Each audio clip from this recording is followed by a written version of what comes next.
Director Shiraz Mehdi cinema ఓ అందాల రాక్షసి మళ్ళీ రిలీజ్కి వచ్చింది.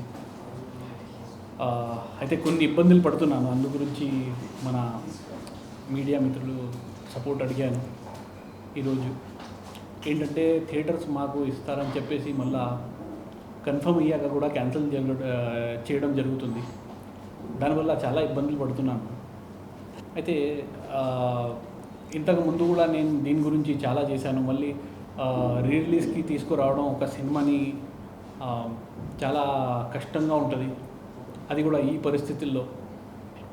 అయితే నేను ఒకటే ఇప్పుడు కోరుకునేది, మనకి ఏం పాలిటిక్స్ జరగకుండా మన సినిమా ముందుకు వెళ్ళాలి, మంచి థియేటర్స్ పడాలి, మంచిగా మనకి రెస్పాన్స్ రావాలనేది నేను కోరుకుంటున్నాను. ఎందుకంటే సినిమా నేను తీసింది ఒక లెవెల్లో ఉంటుంది. సినిమా మీరందరూ కూడా చూసి ఉంటారు, మన మీడియా మిత్రులు, మీకు కూడా తెలుసు సినిమా ఎలా ఉంటుందో. అయితే ఇప్పుడు అంత మంచిగా తీసినాక కూడా ఇలా బాధపడడం అంటే చాలా కష్టంగా ఉంది నాకు. అందుకే మేము ముందుకు వచ్చాను. ఎలా అంటే ఇలా మాట్లాడాల్సింది నాకు అవసరమే లేదు, కానీ ఇప్పుడు మాట్లాడుతున్నానంటే ఇండస్ట్రీలో ఉన్న ఈ పాలిటిక్స్ వల్ల, ఈ కష్టాల వల్ల మేము పడుతున్నాము. అందుకే ఆ నొప్పితో, ఆ బాధతో నేను మాట్లాడాల్సి వస్తుంది. అందుకే నేను మాట్లాడుతున్నాను. అయితే ఈ విషయంలో, థియేటర్ విషయంలో మీరందరూ, మన ఎగ్జిబ్యూటర్లు కానీ డిస్ట్రిబ్యూటర్ కానీ అందరూ సపోర్ట్ చేస్తారని నేను కోరుకుంటున్నాను. ఎందుకంటే రకరకాలుగా ప్రాబ్లమ్స్ వస్తున్నాయి. కానీ పబ్లిసిటీ కాడ కానీ, యూఎఫ్ఓ క్యూబ్డ్ దగ్గర కానీ, అంటే రేట్లు ఎన్ని వారాలు అయిపోయినా కూడా క్యూబ్ దగ్గర రేట్ తగ్గట్లేదు, తగ్గినా కూడా అది తగ్గినట్టు లేదు. అయితే అలాంటి చాలా ఇబ్బందులు పడుతున్నాను. ఇప్పుడు ఈ రేట్లు, డిజిటల్ రేట్స్ తగ్గితే ఎంతమంది బాగుపడతారంటే కొన్ని లక్షలాది మంది. ఎందుకంటే ఒక క్యూబ్ యూఎఫ్ఓ వచ్చేసి మనకి వారానికి 13,000, మల్టీప్లెక్స్ 16,000 ఉంది. వేరే ప్రొవైడర్స్ నాకు డైరెక్ట్గా కనెక్ట్ అయ్యారు.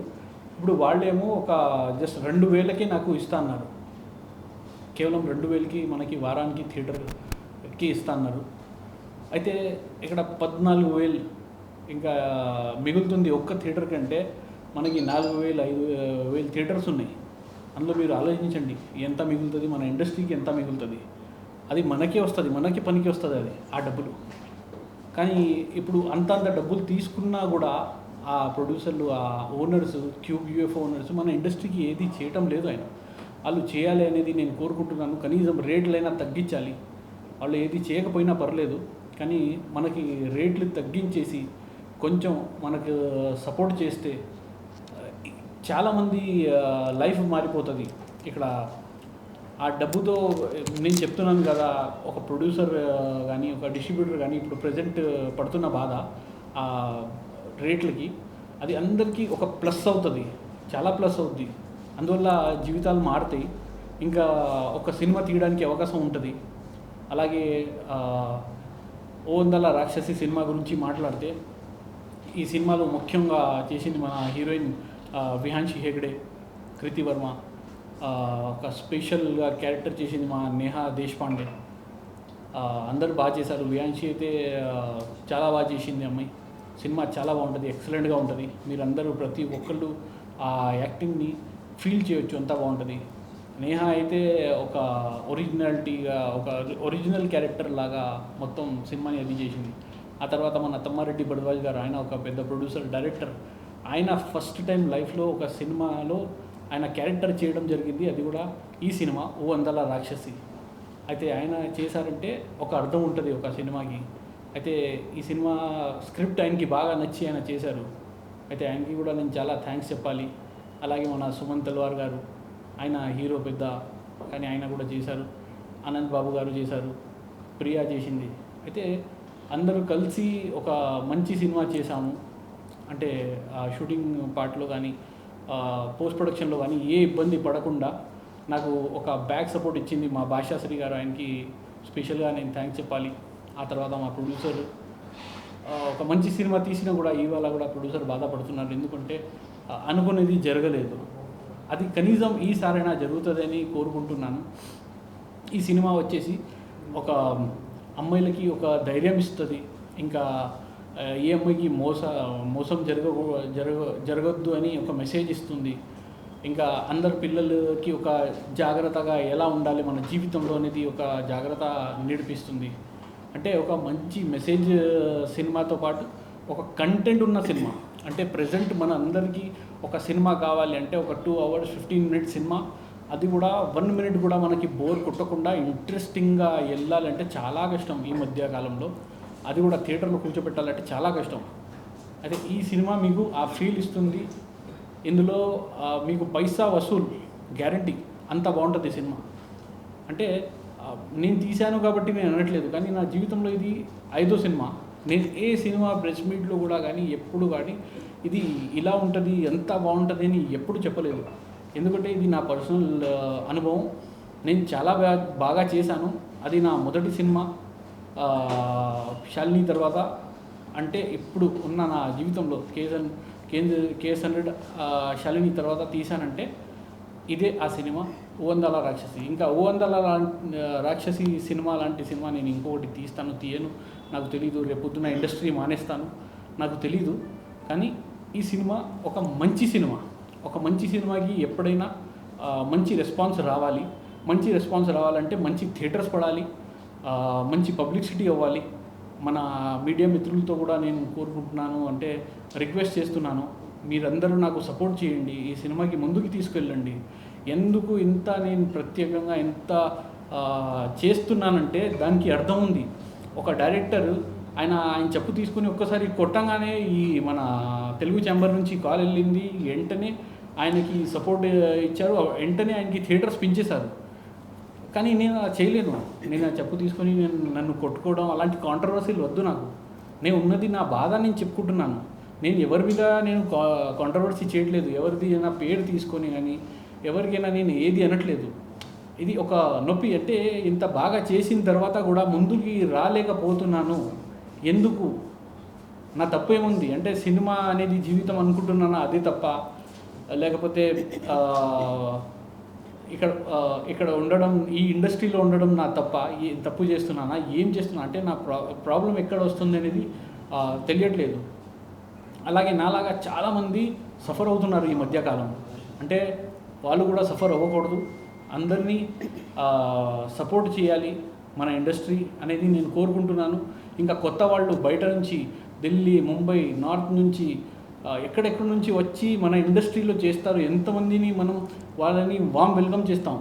కానీ వాళ్ళ లైఫ్ కూడా అంటే ఒకటి చేశాక ఆగొద్దు. అంటే వాళ్ళకి కూడా ఇంకా 10 మూవీస్ రావాలి, వాళ్ళు కూడా వాళ్ళ జీవితంలో ఎదగాలి, వాళ్ళు కూడా బాగుండాలి. అంటే మనకి సపోర్ట్ అవసరం. మన ప్రతి చిన్న బడ్జెట్ సినిమాకి అందరూ సపోర్ట్ చేయాలి అనేది నేను కోరుకుంటున్నాను. ప్రతి ఒక్క ఎగ్జిబిటర్ని కాపాడాలి. ఎందుకంటే ఇవాళ ఈ కాలంలో ప్రజెంట్ ఒక ఎగ్జిబిటర్, డిస్ట్రిబ్యూటర్ విజయవాడ, గుంటూరు, నెల్లూరు, వైజాగ్ ఎక్కడెక్కడైతే ఉన్నారో అందరూ చాలా ఇబ్బందులు పడుతున్నారు. ఎందుకంటే ఈ క్యూబ్ UFO రేట్ల వల్ల వాళ్ళకి కూడా మన ఛాంబర్ నుంచి కానీ మన ప్రభుత్వం నుంచి కానీ వాళ్ళకి కూడా ఒక సపోర్ట్ ఉండాలి. ఎందుకంటే వాళ్ళు లైఫ్ అంతా ఇందులోనే గడిపేశారు మన ఎగ్జిబిటర్స్, డిస్ట్రిబ్యూటర్స్. అంటే దగ్గర మీరు ఇప్పుడు చూస్తే 30 years, 35 years, 40 years నుంచి పనిచేస్తున్నారు. అదే కనుక గవర్నమెంట్లో పనిచేస్తే కనీసం వాళ్ళకి పెన్షన్ అయినా ఉంటుంది. వీళ్ళకి అయితే రేపు ఇవాళ సినిమా ఉంటేనే వాళ్ళకి తినడానికి ఉంటుంది, వాళ్ళకి ఖర్చు చేయడానికి ఉంటుంది. రేపు పొద్దున ఏది రూపాయి కూడా ఉండదు. వాళ్ళ గురించి ఎవ్వరు పట్టించుకోరు, ఎవరికి అవసరం కూడా లేదు. అంటే ఒక సినిమా ముందుకి రావాలి, థియేటర్లోకి రావాలి అంటే ఎన్ని కష్టాలు ఉంటాయి, ఎన్ని ఇబ్బందులు ఉంటాయి దాని వెనకాల ఎవరికి తెలీదు. సినిమా డైరెక్టర్ తీసేస్తారు, అయిపోతుంది అనుకుంటారు. కానీ ఆ తర్వాత డిస్ట్రిబ్యూటర్, ప్రొడ్యూసర్ వాళ్ళు కలిసి ఒక థియేటర్కి తీసుకెళ్ళాలంటే సినిమా ఎంత కష్టం. పబ్లిసిటీ అంటే పోస్టర్స్ ప్రింట్ చేయాలి. ప్రింట్ చేసి ప్రతి జిల్లాకి పోస్టర్స్ పంపించాలి. అక్కడి నుంచి ఆ పోస్టర్స్ని వాళ్ళు ఫాలోఅప్ చేసి ఎగ్జిబిటర్స్ చూస్తారు, గల్లీ తిరుగుతారు. ఎండలో మనం ఒక్క 5 నిమిషం కూడా ఉండలేము. అలాంటి ఎండలో రోజంతా పొద్దున వెళ్తే తెల్లారి వెళ్తే సాయంత్రం కల్లా వస్తారు. వాళ్ళు మొత్తం అంతా చూస్తారు, గల్లీ తిరిగి పోస్టర్ పడిందా లేదా, పేపర్ యాడ్ పడిందా లేదా, ఆ క్యూబ్లో వాళ్ళు లైసెన్స్. అంటే ఎంత కష్టపడ్డాక ఒక నిమిషం అంటే ఒకళ్ళిద్దరి వల్ల ఇండస్ట్రీ మొత్తాన్ని బ్లేమ్ చేయడం ఎంతవరకు కరెక్ట్? క్వశ్చన్ అడుగుతున్నారా మీరు? ఒక్కరిద్దరి వల్ల కాదు, ఇది ఒక అంటే చెప్పొచ్చా అందరు రికార్డింగ్లో ఉందా? అయితే అందరూ ఇప్పుడు ఏమనుకుంటున్నారంటే ఒక్కరు ఇద్దరి వల్ల ఈ ఇండస్ట్రీ ఇలా అయిపోయింది, ఒక్కరిద్దరి వల్ల ఇలా జరుగుతుంది అని. కానీ ఇందులో ఒక్కరు ఇద్దరు కాదు, ఫస్ట్ నలుగురు పిల్లర్స్ ఉన్నారు మన ఇండస్ట్రీకి. ఆ నలుగురు పిల్లర్స్ తర్వాత ఒక గ్యాంగ్లా తయారైపోయింది. కొత్త వాళ్ళకి కానీ, ఎగ్జిబిటర్స్కి కానీ, డిస్ట్రిబ్యూటర్స్కి కానీ ఇలాంటి ఇబ్బంది వాళ్ళు పడుతున్నారంటే ప్రతి ఒక్కరు మన చిన్న బడ్జెట్లో తీస్తున్న వాళ్ళు కానీ, మన మీడియా మిత్రులు కానీ అందరూ ఇబ్బంది పడుతున్నారంటే దానివల్లే. ఇప్పుడు ఒక సినిమా ఎలా అయితే తీస్తారో, ఎంత అయితే కష్టమో సేమ్ యాజ్ ఇట్ ఈజ్గా, అంటే ఆ సినిమా తీయడానికి ఎంత ఇబ్బందిగా ఉంటుంది, ఎంత కష్టంగా ఉంటుంది, రిలీజింగ్కి కూడా ఎంత కష్టంగా ఉంటుంది, పోస్టర్స్కి కానీ, క్యూబ్లు కానీ, యూఎఫ్ఓలు కానీ ప్రతి ఒక్కరు ఎలా పనిచేస్తారో అలాగే మీడియా మిత్రులు కూడా పనిచేస్తారు. వాళ్ళు కూడా ఇప్పుడు నా మీడియా మిత్రులు అంటే నేను వచ్చి 14 సంవత్సరాలు అయింది. అప్పుడు దానికన్నా ముందు 20 సంవత్సరం నుంచి పనిచేస్తున్న వాళ్ళు ఇప్పుడు వరకు నాకు కాంటాక్ట్లో ఉన్నారు, నాతో మాట్లాడతారు. అయితే వాళ్ళకి కూడా రేపు పొద్దున్న ఇప్పుడు ఇక్కడ నుంచి రిటైర్ అయ్యాక వాళ్ళకి ఏది లేదు అంటే ఒక యూనియన్ ఫామ్ అవ్వాలి. ఒక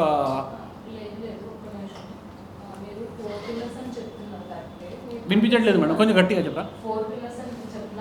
అవును, కొన్ని స్టాండర్డ్స్ ఉంటాయి. సినిమా అంటే డివిజన్ చేస్తూ ఉంటారు, లో level, medium level, high level అని. సో దానికి తగ్గట్టుగా కూడా ఈ బ్యానర్స్ అన్ని కూడా సపోర్ట్ చేస్తూ ఉంటాయి. చిన్న సినిమా, పెద్ద సినిమా అని పక్కన పెడితే. బట్ మీరు ఇప్పుడు చేస్తున్న దానికి ఎగ్జిబిటర్లు, డిస్ట్రిబ్యూటర్లు రెడీగా ఉన్నారా? అండ్ ఈ సినిమాలో ఓల్డ్ కంటెంట్ అనేది ఉంది, ఇది ఎంతవరకు ఆడియన్స్కి మంచిది అని మీరు చెప్తున్నారు? ఓకే, ఫస్ట్ అయితే మీ క్వశ్చన్ ఇదే కదా, అంటే నలుగురు ఉన్నారు, ప్రతి సినిమాకి ఒక ప్యాటర్న్ ఉంటుంది, వాళ్ళు సపోర్ట్ ఎలా చేస్తున్నారు అదే కదా. అయితే 4 మెంబర్సే కాదు కదండి, చాలా మంది చిన్న చిన్న బ్యానర్స్, ఇప్పుడు పనివాస్ లాంటి వాళ్ళు కావచ్చు, అలాగే మన మేము తేజస్ లాంటి వాళ్ళు కావచ్చు, వీళ్ళందరూ కూడా చిన్న సినిమాని సపోర్ట్ చేస్తారు. మరి మీ కంటెంట్ ఎందుకు వాళ్ళు యాక్సెప్ట్ చేయలేకపోయారు? పాలిటిక్స్ మేడం, పాలిటిక్స్ పర్సనల్ అనుభవం, అది పాలిటిక్స్ చేయాల్సిన అవసరం ఉంది మేడం. మీరు ఎందుకు పైకి వస్తారు? మీరు ఎందుకు పైకి వస్తారు? మీరు ఎవరు ఇండస్ట్రీలో? మీరు ఎందుకు పైకి వస్తారు? మాకు మా ఫ్యామిలీస్ ఉన్నాయి, మా కుటుంబాలు ఉన్నాయి, మేము ఉన్నాం, 4 పిల్లర్స్ ఉన్నాం, మాకు మా వాళ్ళు ఉన్నారు, మా బంధువులు ఉన్నారు. మీరు ఎవరండి? మీరు ఎందుకు పైకి వస్తారు? వాళ్ళ ప్రశ్న. సరే మేడం, ఏదో ఒకటి లేపాలి మేడం, ఏదో ఒక సినిమాని పైకి లేపాల్సింది. మీరు అందరిలో ఎవరు చూసారు ఓ అందాల రాక్షసి? నాకు తెలియదు. థియేటర్లో ఎవరైనా చూసారా? చెప్పండి ఎలా ఉంది మేడంకి, చెప్పండి ఒకసారి. సార్ అక్కడ చూడండి, నేను చెప్పట్లేదు, అయినా కూడా ఇబ్బంది పడుతున్నానంటే అది అర్థం. చూడండి మేడం, ఈ ఛాంబరే వద్దు నాకు. ఎందుకంటే ఒక్క నుంచి యాపండి, నేను చెప్తాను మేడంకి. ఫస్ట్ ఒక లైన్ చెప్పాలి. మనకి యాక్టర్, డైరెక్టర్, ప్రొడ్యూసర్, అమ్మాయిల విషయంలో ఎక్కడికైనా ప్రాబ్లం వచ్చిందనుకోండి, ఎక్కడికి వెళ్తారు అందరూ? ఛాంబర్కి వెళ్తారు. కరెక్టేనా? ఏ సమస్య వచ్చినా మీడియా మిత్రులతో మన ప్రొడ్యూసర్ గొడవ పడ్డా, డైరెక్టర్ ప్రొడ్యూసర్ గొడవ పడినా, హీరోయిన్తో గొడవ అయినా, ఏదైనా సరే అందరు వెళ్ళేది ఛాంబర్కే కదా. అది అలాగే చెప్తాను.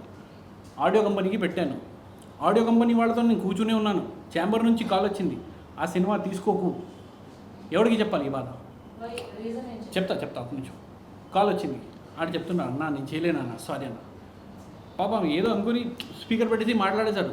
కానీ ఓ అందాల రాక్షసి తీసుకోవద్దు అన్నా కానీ కామెపాడు ఫ్రెండ్ 20 సంవత్సరం. సరే నువ్వు ఇబ్బంది పడద్దు అన్నా. నేను చెప్తా అన్నీ, అంటే ఒక టైం, ఒక సందర్భంగా ఉంటుంది దానిలో, అప్పుడు చెప్తా. ఇది ఇప్పుడు లే మేడం, వచ్చి పక్కన కూర్చొని అడగండి క్వశ్చన్స్, చెప్తాను మీకు ఆన్సర్. మీరు అక్కడ కూర్చొని చెప్తే నేను పిచ్చోళ్ళ అక్కడ చెప్పడం కాదు. మామూలుగా నేను చెప్తున్నాను, మీరు చెప్తే ఒక క్వశ్చన్ ఆన్సర్ జరుగుతుంది అనుకోండి, ఇంటర్వ్యూ తీసుకోండి రేపు పొద్దున మీరు, నేను ఇస్తాను మీకు అన్ని ప్రూఫ్తో సహా ఇస్తాను మీకు. సరే ఒక నిమిషం. ఓటీటీ కాల్ వస్తుంది అంటే మనం ఇలా పెడతామా, ఇక్కడి నుంచి కాల్ వస్తుంది, లేకపోతే వాళ్ళు కాల్ చేస్తారు, ఈ సినిమాకి ఏదైనా ప్రాబ్లం ఉందా కనుక్కుంటారు. జనరల్గా ఈ సినిమాకి ఏదైనా ప్రాబ్లం వచ్చింది అంటే అంత పెద్ద ఛానల్లో ఇవ్వాలంటే కనుక్కుంటారు వాళ్ళు వెరిఫికేషన్ చేసిందంటే లేదు సార్ వద్దు చేయకండి అంటే చేయరు. ఇది మెయిన్ పాలిటిక్స్ థియేటర్లో ఇలా జరుగుతుంది. ఇక్కడ చేయండి మేడం, లాస్ట్లో ఉంది.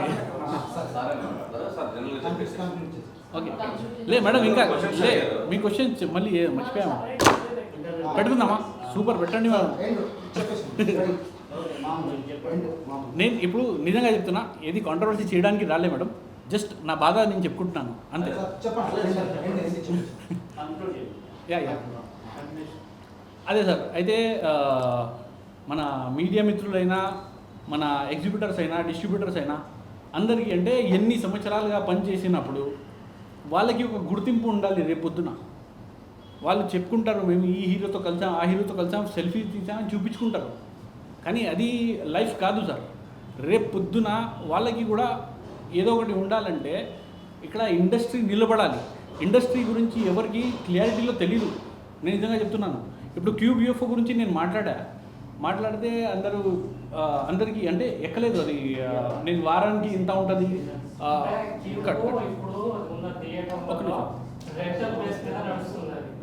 సిస్టమ్ క్యూబ్ సిస్టమ్ని ఏ థియేటర్ ఓనర్ కొనలేదు ఆ రెంటల్ సిస్టమ్ అనేది క్యూబ్ స్టార్ట్ చేసినప్పుడు ఒక 2 ఇయర్స్లో రెంటల్ అయిపోతుంది తర్వాత ఫ్రీ అయిపోతుంది అనేసి క్యూబ్ ఓనర్స్ థియేటర్ ఓనర్స్ని చెప్పి కన్విన్స్ చేశారు తర్వాత కానీ ఈ థియేటర్ ఓనర్ వెళ్ళి క్యూబ్ వాళ్ళని కానీ అడగటం జరగట్లేదు ఇప్పుడు అప్పుడున్న క్యూబ్ సిస్టమ్ కొన్ని కోట్లలో ఉంటే ఇప్పుడు వేలల్లో వచ్చేసింది ఆ సిస్టమ్ కానీ ఇప్పుడు ఈ థియేటర్స్ ఓనర్స్ ఎవరు వెళ్ళి ఆ క్యూబ్ వాళ్ళని అడగట్లేదు అందులో పెద్దతను మీ సినిమాలో తమ్మరెడ్డి భరద్వాజ గారు ఉన్నారు ఇప్పుడు ఈ క్యూబ్ పాయింట్ మీద ఆయనతో మీరేమన్నా డిస్కస్ చేశారా ఇప్పుడు అప్పుడు అలా జరిగింది ఇప్పుడు వరకు క్యూబ్ని ఎందుకు ప్రశ్నించట్లేదు అనేసి మీరు తమ్మారెడ్డి భరద్వాజని అడగవచ్చు కదా అడిగాను ఏమన్నారు మాట్లాడాను మనం ఎంత చేసినా వాళ్ళు ఏది రియాక్ట్ అవ్వట్లేదు అని అన్నారు ఆయన అన్నారు సరే క్యూబ్ గురించి మీకు ఒకటి చెప్తాను క్యూబ్ గురించి మీరు మంచిగా చెప్పారు క్యూబ్ గురించి సరే మీరు క్యూబ్ సిస్టమ్ గురించి బాగా చెప్పారు ఇప్పుడు చెప్తాను దాని గురించి కూడా ఛాంబర్ ముందే నేను ధర్నా చేశాను సార్ మర్చిపోయారు మీరు ప్రొటెస్ట్కి ఎవరెవరు వచ్చారో నాకు తెలియదు వచ్చి ఉంటారు ఎవరైనా వచ్చి ఉంటారు ఇదిగోండి నేను చెప్తున్నా కదా సరే అయితే సార్ ఒకటే చెప్తా సార్ క్యూబ్ యూఎఫ్ అనేది ఒక మాఫియా అది ఇప్పుడు నుంచి కాదు స్టార్టింగ్లో మా ఒక మీడియా మిత్రులు చెప్పినట్టు 2 సంవత్సరంకే రెంటల్గా అని చెప్పేసి మొత్తం ఇప్పుడు వరకు వాళ్ళే రూల్ చేస్తున్నారు ఎవరు అడగడం లేదు అంటే ఎవరికి ధైర్యం లేదు సార్ నిజంగా చెప్పమంటే ఇప్పుడు క్యూబ్ యూఎఫ్ఓ ఓనర్స్ ఎవరైతే ఉన్నారో వాళ్ళ పేరు అందరికీ తెలుసు వాళ్ళకి ఎదురు వెళ్ళాలంటే ఎవరికి ధైర్యం లేదు నాకు ఎలా అయిపోయిందంటే నా సినిమా ఎంత బాగా చేసిన తర్వాత కూడా నాకు నేను ఇబ్బందులు పడుతున్నాను నేను సఫర్ అవ్వాలి నేను ఎందుకు ఊరుకోవాలి అంటే ఎంతమంది నా ఫ్రెండ్స్ ఈ పరిస్థితుల్లో వచ్చి పోయారు కూడా అంటే రైతులు పోతే మనిషి పోయినట్టు అంటున్నారు కానీ ఒక డైరెక్టర్లు పోతే అది ప్రాణం కాదు ఆ లెక్క లేదు సార్ అది జరిగింది కాబట్టి ఇలా ఈ పరిస్థితి అలాంటి సేమ్ సిచ్యువేషన్ అంటే నేను కూడా ఫేస్ చేశాకనే నేను బయటపడడం మొదలయ్యాను అప్పటి నుంచి అంటే ఎవరైనా సరే ఎందుకు మనం నోరిప్పాలి వాళ్ళ గురించి మనం ఎందుకు చెప్పాలి చెబితే మనకి ప్రాబ్లం కదా మనకే తొక్కేస్తారు కదా రేపొద్దున అని చెప్పేసి ప్రతి ఒక్కడు భయపడుతున్నాడు టు బి ఆనెస్ట్ ఇదే ప్రాబ్లం అందుకే ఎవరు కూడా ముందుకి రాలేదు నేను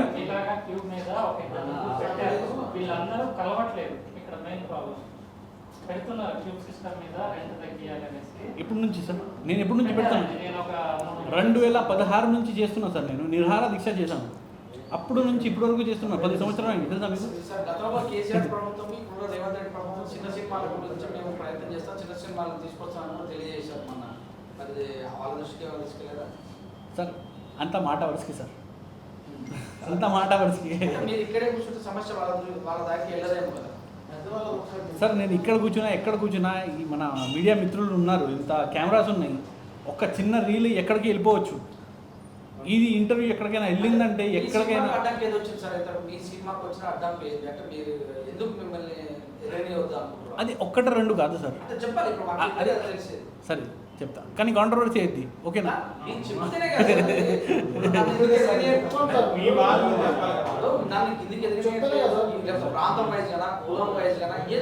చెప్తా డన్ సార్ 2 నిమిషం ఇస్తే నేను క్లోజ్ చేస్తాను సార్ ఓకేనా సార్ ఇప్పుడు సమస్య ఏంటంటే మన సినిమా గురించి కొంచెం మాట్లాడితే త్వరగా అయిపోతుంది మనది అయితే ఈ సినిమా ఫస్ట్ నేను కంప్లీట్ చేశాను. సినిమా రిలీజింగ్కి వెళ్తుంటే సెన్సర్కి వెళ్ళాల్సి ఫస్ట్ సెన్సర్కి వెళ్తే ఈ ఒక 4 లాంగ్వేజ్లో నేను తీశాను, తమిళ్, కన్నడ, మలయాళం, తెలుగు.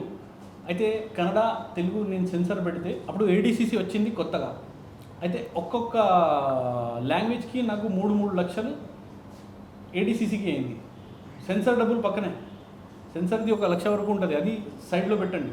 అది ఇప్పుడు తగ్గినాయి. ఇప్పుడు వేరే చిన్న చిన్న ఛానల్స్ని వాళ్ళు తీసుకొని ఇప్పుడు 50,000 ఏదో 60,000 చేశారు క్యూబ్ వాళ్ళు. కానీ క్యూబ్లో ఏడీసీసీ ఏంటంటే ఫస్ట్ అది చెప్తాను. ఏడీసీసీ అంటే ఎవరైతే గుడ్డి వాళ్ళు ఉంటారో, పాపం ఎవరికైతే కనపడదు కదా, వాళ్ళ కోసం ఒక రూల్ సుప్రీంకోర్టు నుంచి వచ్చింది. ఆ ఆర్డర్ ఏంటంటే వాళ్ళకి మాత్రం మనం ఒక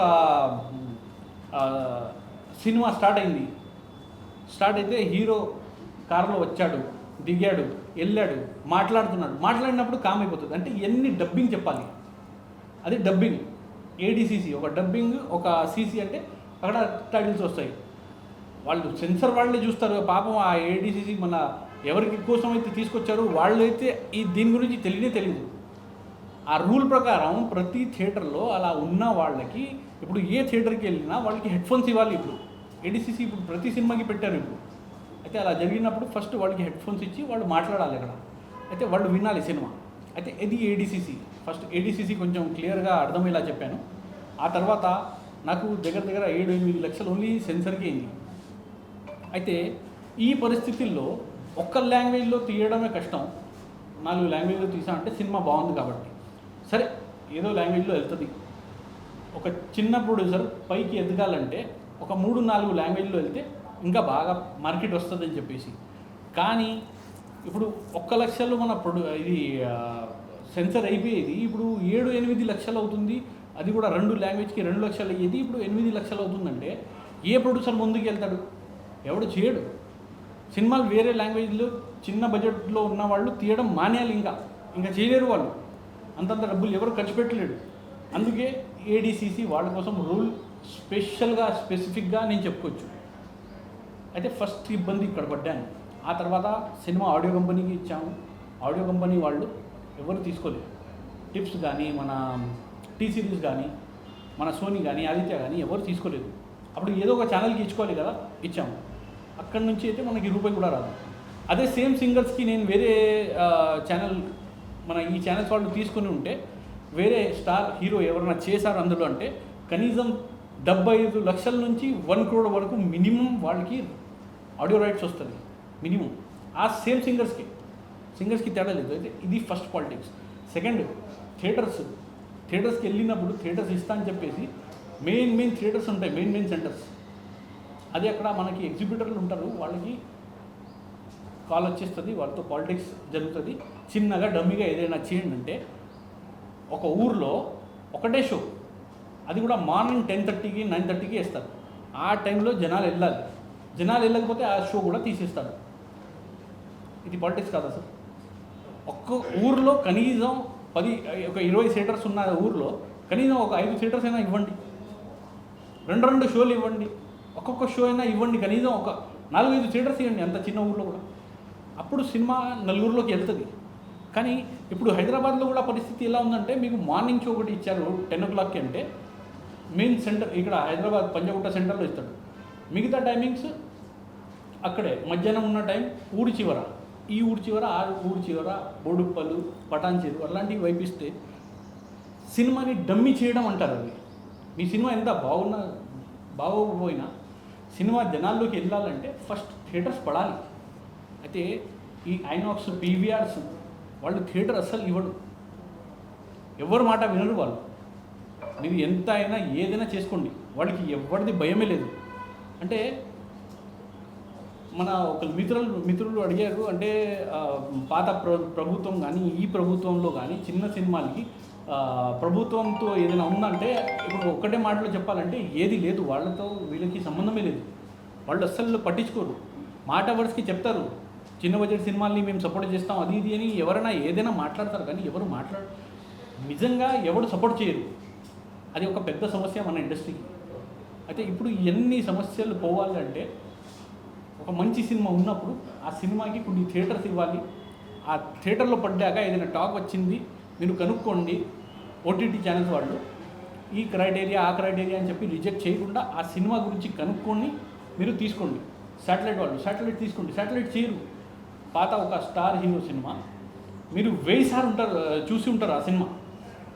ఆ సినిమా అసలు మళ్ళీ వస్తుందంటే అది మనం ఛానల్లో చేంజ్ చేసేస్తాం. మన ఇష్టమైన హీరో అయినా అవనివ్వండి, కానీ ఛానల్ని చేంజ్ చేసేస్తాం. కానీ వీళ్ళు ఒక చిన్న బడ్జెట్ సినిమాని శాటిలైట్ చేయరు. కనీసం అవకాశం ఇస్తే ఏదో ఒక చిన్న ఊర్లో అయినా చూస్తారు కదా, జనం చూస్తారు కదా.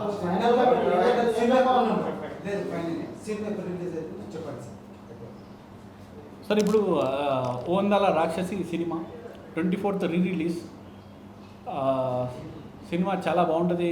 నేను చెప్పాను, చాలాసార్లు చెప్పాను కూడా. అయితే ఈ సినిమా మనది థియేటర్స్లో వస్తుంది. మీరందరూ ప్రతి ఒక్కరు వెళ్ళి థియేటర్స్లో చూడాలి అనేది నేను కోరుకుంటున్నాను.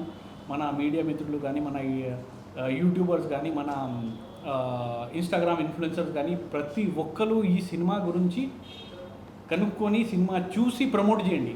అంటే జస్ట్ నేను చెప్తున్నానని కాదు, మీరు సినిమా చూసి, అంటే ఒక సినిమాకి మీరు అవకాశం ఇస్తే, ఒక మంచి సినిమాకి ఒక సినిమా బ్రతికిందంటే ఇండస్ట్రీ బ్రతికినట్టే. అది ఈ సినిమాని బ్రతికించండి.